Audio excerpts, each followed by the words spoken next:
ons Here Jesus. Wat 'n voorreg om voor die almagtige God te kan kom buig. Die een wat ons harte ken. Die een wat ons diepste menswees vashou en ken. En tog die een wat nou by ons wil wees. En Here, dis nagmaal. Ons het die voorreg om deur U bedien te word. Deur die simbole van vergifnis en nuwe lewe. Mag U ons help om dit nie te mis nie. Mag U ons genadig wees en die duiwel uit ons midde uit wegstoot, soos wat U ons harte, ons omstandighede en selfs elke leë ruimte in hierdie kerk sal kom vul, sodat U naam alleen verheerlik kan word. Ons bid dit in ons verlosser Jesus se kragtige naam. Amen. Goeiemôre aan elkeen. Dit is ons besonderse voorreg om weer eens saam met U te wees. En ons weet die Here se goedheid is daar vir ons. Voel welkom in ons midde asseblief. Kom ons drink by die fontein van lewe, soos die Here ons op 'n unieke wyse aanraak vanoggend tydens hierdie nagmaalsboodskap en diens. Vir ons skriflesing, blaai saam met my na die evangelie van Johannes. Johannes hoofstuk 6, en ons lees daar vanaf vers 53 tot met 57. Johannes 6 vanaf vers 53 tot en met 57. Ek lees vir u uit die ou vertaling of die 53 vertaling. En dis Jesus wat praat en dit sê, en Jesus sê vir hulle, voorwaar, ek sê vir julle, as julle nie die vlees van die seun van die mens eet en sy bloed drink nie, het julle geen lewe in julleself nie. Hy wat my vlees eet en my bloed drink, het die ewige lewe, en ek sal hom opwek in die laaste dag. Want my vlees is waarlik spys, en my bloed is waarlik drank. Wie my vlees eet en my bloed drink, bly in my en ek in hom.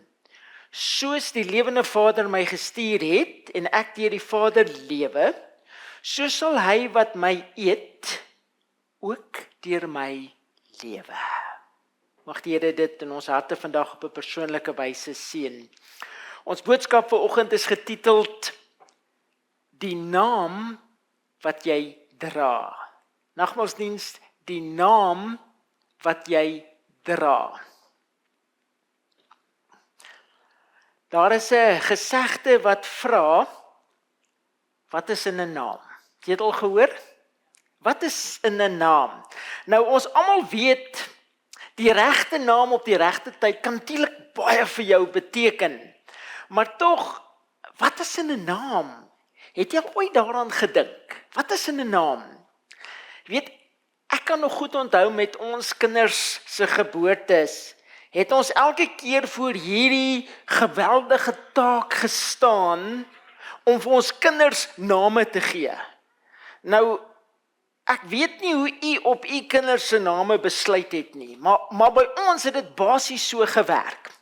Ek het maar so 'n klompie name gedink en opgetel en nie in my agterkop gehou wat ek graag my kinders wou noem. En natuurlik het my vrou ook 'n lysie opgestel van wat sy ons kinders wou noem. En dan het ons maar so 'n bietjie bymekaar gekom as ons geëet het of so iets, dan noem sy 'n naam wat nou vir haar baie mooi is en sy dink ons kind moet noem. Dan kyk ek haar so en sê, wie wat, dis miskien vir jou 'n mooi naam.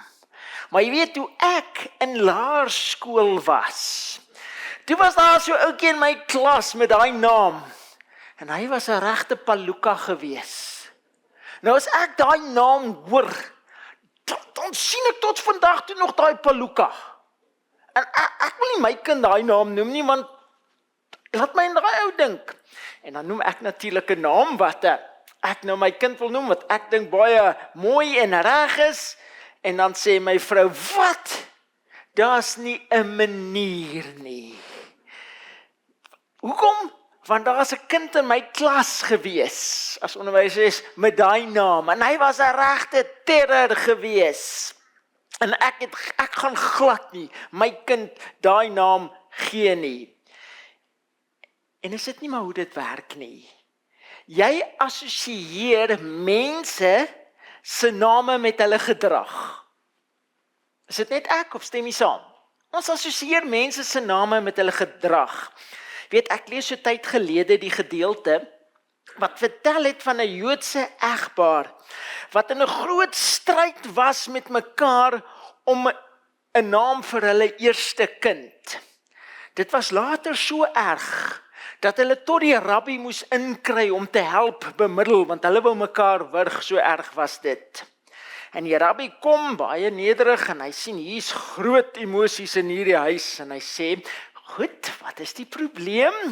Wel, sê die vrou, hy wil ons seun na sy pa vernoem, terwyl ek ons seun weer na my pa wil vernoem.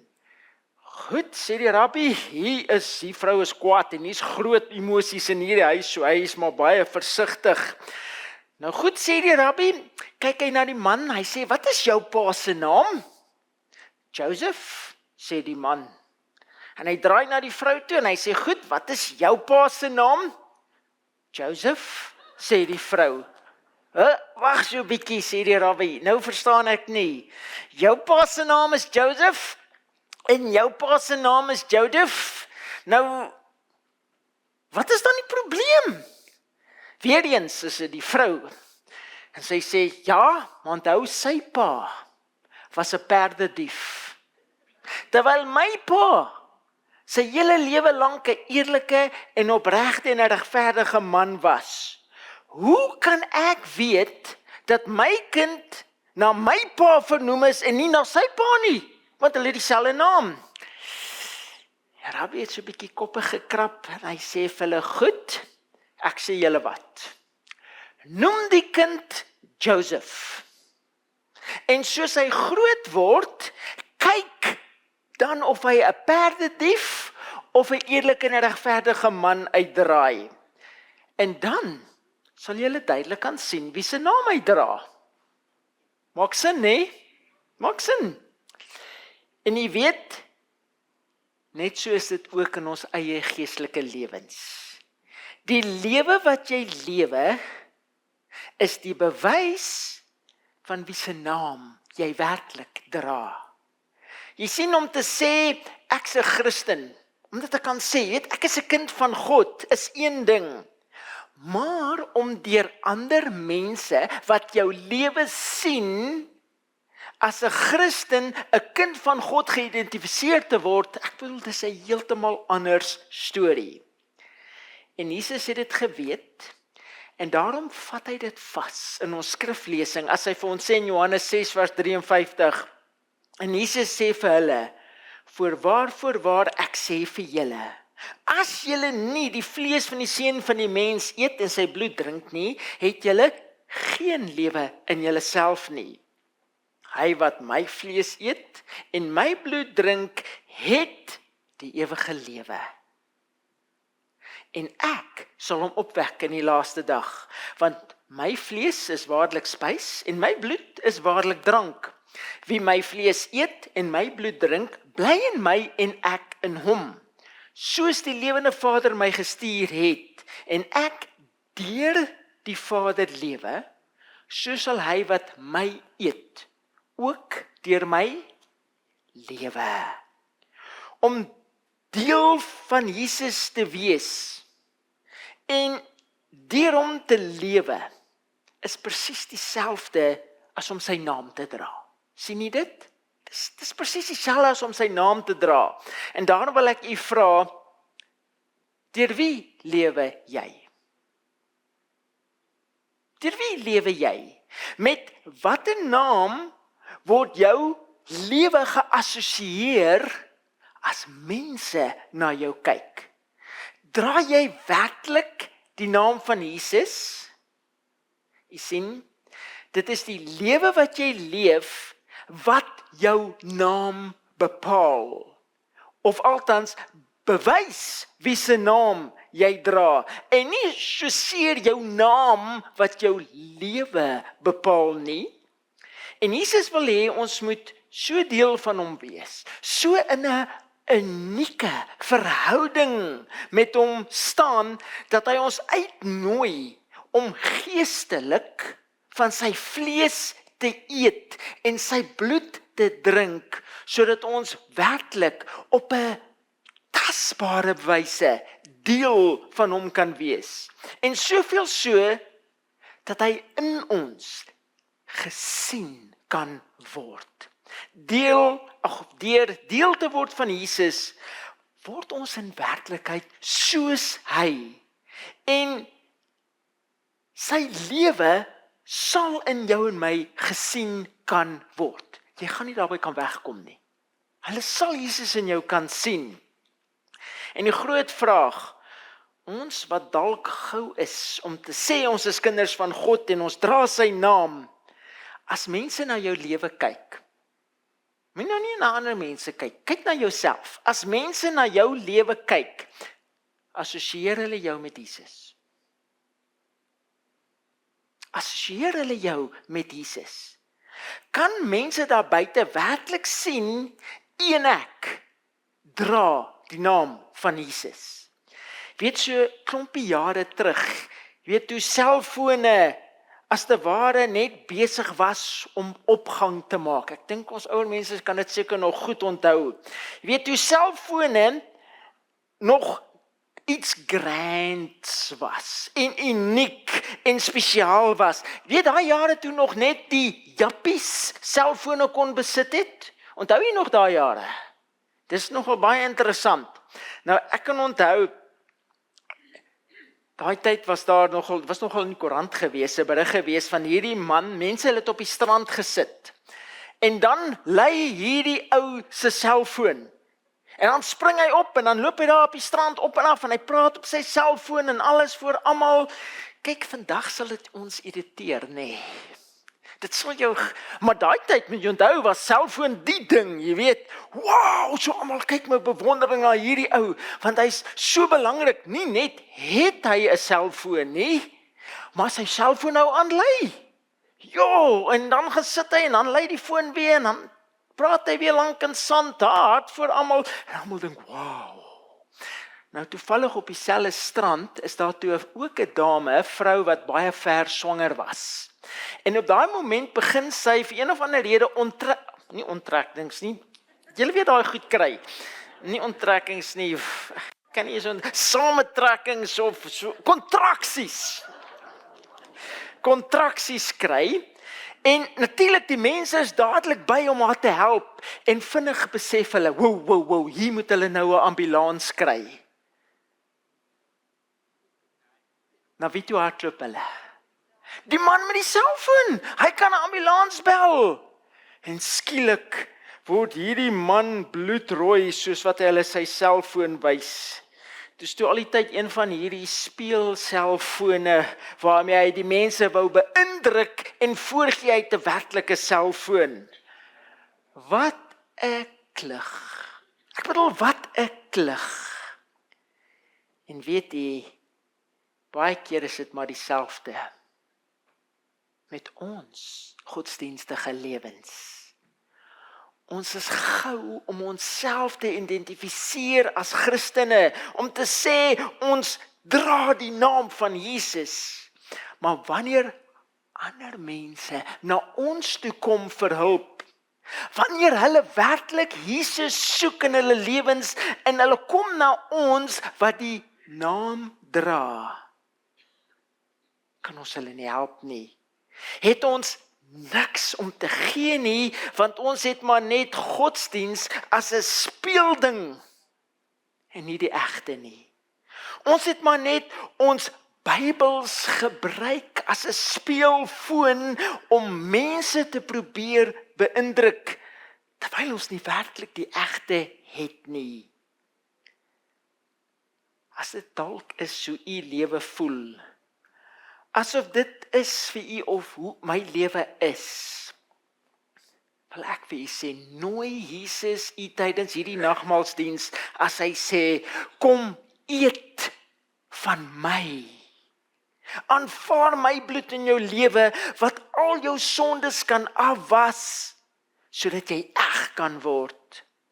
Hy wat my vlees eet en my bloed drink, het die ewige lewe, en ek sal hom opwek in die laaste dag, sê vers 54 vir ons. Jy sien, enige Christelike lewe, sonder Jesus in die hart, is in werklikheid maar net 'n klug. Dis maar net 'n klug. Nou nog 'n baie belangrike aspek, as jy die naam van Jesus dra in jou lewe, sê Jesus vir ons in Johannes 13 vers 35, hierdan sal almal weet dat julle my disippels is, as julle liefde onder mekaar het. Kan ek dit weer lees? Hieraan. Waaraan? Hieraan, sê Jesus, sal almal weet dat julle my disippels is, as julle liefde onder mekaar het. As jy dit het. En weer eens die groot vraag, wat is liefde? Wat is liefde? Nou, jy weet die wêreld waarin ons vandag leef, het al die woord liefde so bewerk, so stikkend geskeer, so uitgesprei, so dun gemaak, dat die meeste mense vandag eintlik 'n skewe konsep van liefde het.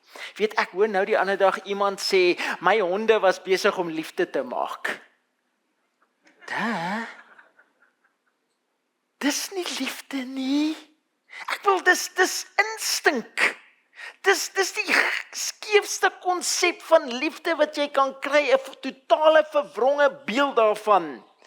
En dan word daar nog deur die sogenaamde geleerdes ons vandag vertel, dat liefde begin by jouself. Ek dink jy het dit al baie gehoor. Hulle sê liefde begin by jouself. En eers as jy geleer het om jouself lief te hê, sal jy in staat wees om ander mense lief te hê. En dan fokus almal deesdae baie erg op jou selfbeeld. Asseblief wees net versigtig vir sy selfbeeld. Moenie sy selfbeeld afkraak nie. Ons het tog 'n goeie selfbeeld nodig, anders gaan jy dit nie maak in hierdie lewe nie. Soos die jong man wat sit en huil en hy's baie ernstig en hy sê, ek haat myself want ek is lelik. As jy werklik jouself gehaat het, sê jy mos bly wees jy's lelik. Jy mos bly gewees het jy's lelik.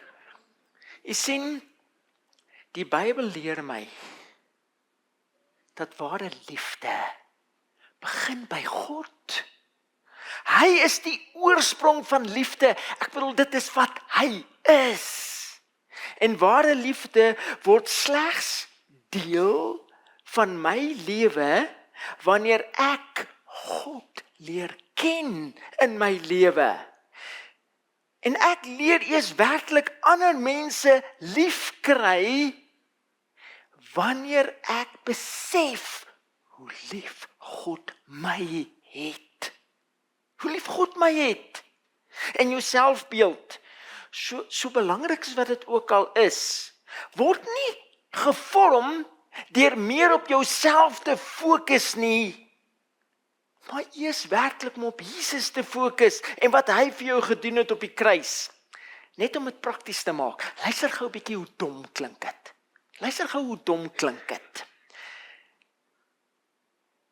Sê nou ek vat my vrou uit vir 'n lekker romantiese ete met kerslig by 'n goeie restaurant. Jy weet, die sagte musiek speel so in die agtergrond. Jy weet, die kos is baie lekker en alles lyk so mooi. En in daai mooi romantiese oomblik kyk ek my vrou so in die oë. En ek strek my hand so uit en ek vat so saggies in haar en ek sê, liefling, jy weet, ek is regtig baie lief vir myself. Sien nie? Dit klink uiters dom. Hoekom? Want dis nie hoe liefde werk nie. Liefde is nie selfgerig nie. Dit fokus nie op my nie. Nou kan jy my maar wil vra, wat is liefde? Wel, om dit te beantwoord, fokus die Bybel ons aandag op die vrugte van die Gees. Dit sê vir ons in 1 Korintiërs 13 vanaf vers 4. Die liefde is lankmoedig en vriendelik. Die liefde is nie jaloers nie. Die liefde praat nie groot nie, is nie opgeblaase nie, handel nie onwelvoeglik nie, soek nie sy eie belang nie, word nie verbitterd nie, reken die kwaad nie toe nie, is nie bly oor die ongeregtigheid nie, maar is bly saam in die waarheid. Dit bedek alles, glo alles, hoop alles, verdra alles. Nou die Bybel leer ons dat liefde eenvoudig gestel is om geduldig teenoor ander mense te wees, om vriendelik te wees, om nie jaloers op mense te word nie, om nie kwaad vir mense te word nie, nie jouself bo ander mense te stel nie, en teenoor ander mense te doen wat reg is. Met ander woorde, dit wat die Heilige Gees in ons lewens bewerk, wanneer ons Jesus deel maak van ons lewens, wanneer ons sy naam in ons lewens aanvaar. En hoe nodig het ons nie werklik om Jesus elke dag in ons lewens te aanvaar en sy vlees in ons lewens geestelik te eet, soos wat ons sy woord elke dag bestudeer en deel maak van ons lewens nie. Hoe nodig het ons nie om elke dag Jesus se bloed in ons lewens in te drink, wat ons lewens werklik skoon was van sonde nie. En hoe nodig het ons nie om elke dag ons lewens werklik onder God se gesag te plaas en sy naam in ons lewens te dra nie. Richard Oufel, ek weet nie wie van julle ken vir Richard Oufel nie, hy is al oorlede, maar hy het een keer ons as predikante tydens 'n werkersvergadering toegespreek, en hy het iets van sy pa vertel, 'n baie interessante verhaal van sy pa, wat 'n geweldige indruk op my gemaak het. Hy vertel sy pa was 'n liefdevolle, sagte predikant gewees, en toe sy pa nog jonk was, het hy een oggend werk toe gery na die konferensiekantore waar hy toe gewerk het, en op pad werk toe, sien sy pa iemand langs die pad lê, hoe sê hulle, uitgepaas, dronk, daar lê langs die pad, en soos dat die man daar sien lê, het hy vir een of ander rede skielik net baie jammer vir hierdie man gevoel. Wow, weet, hy lê daar, iemand kan dalk oor hom ry, of iemand kan hom dalk seermaak.